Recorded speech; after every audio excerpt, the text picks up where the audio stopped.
I just can't do it. I'm trying really hard to make noise. That's what you're doing. Yeah, it simply means you're doing it right.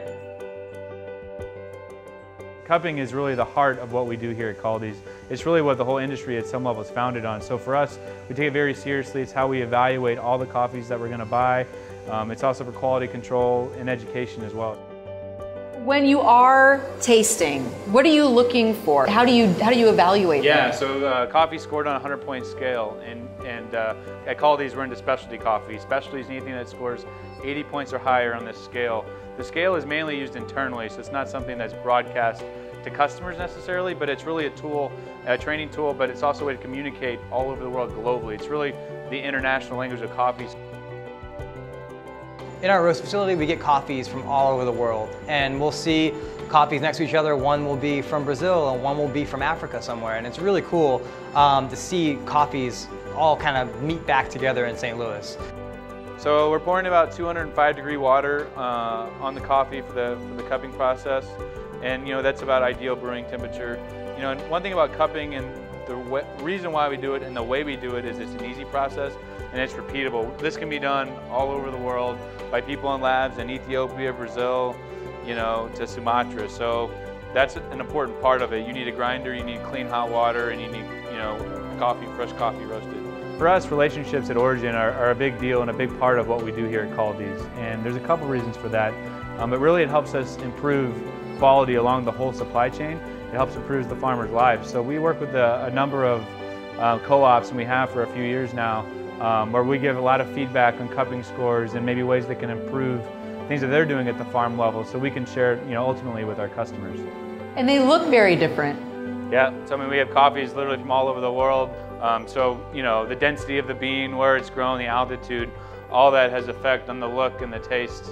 It's just been such a sea change in people's understanding of what coffee is and what it can be. I mean, we're going from, 20, 30 years ago when people would just have just coffee. Instant coffee, yep. or just Yep. stuff that's been sitting in a can for Yep. 4 or 5 months, to now people really understand that it is an agricultural product that has great differentiation. Coffee's an agricultural product, so it changes from day to day. And so how we roast it will change. And really it's so sensory based that I know like every day is going to be different. I love smelling coffee as it's roasting. It's always changing. I like that idea of it never being perfect. I'm always searching for it, searching for that perfection, even though I know I never will find it. A lot of the aromatics and gases get trapped underneath this layer of crust, so it's one of the most intense aromatic experiences during the cupping process. So one thing that's important about cupping is, even as it's hot, obviously the tastes are going to change as it cools. So we'll taste it. We like walking around the table, maybe tasting each coffee 3, 4, 5 times to get a full picture of the coffee throughout its really the whole life cycle of the cup of coffees.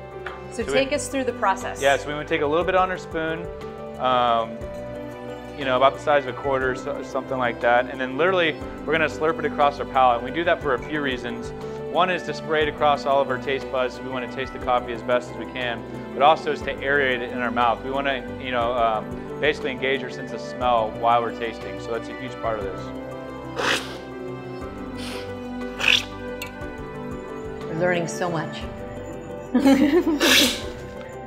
Really the great thing about cupping, especially on the educational side, is being able to taste 6 different coffees from different areas all over the world next to each other. That's when you really start learning and piecing things together.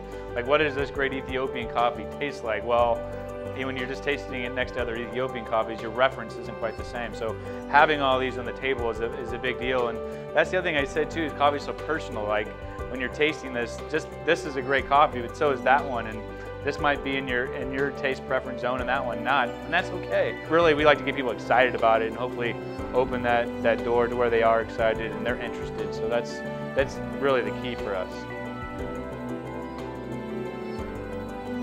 Quality is very important to us because it's the basis of everything we do, and obviously coffee is #1. So we're passionate about it. We love sharing the story, and just getting into the detail like this is what's fun. That's the cool part of what we get to do, and then sharing it with people. So yeah, I think it's what we do.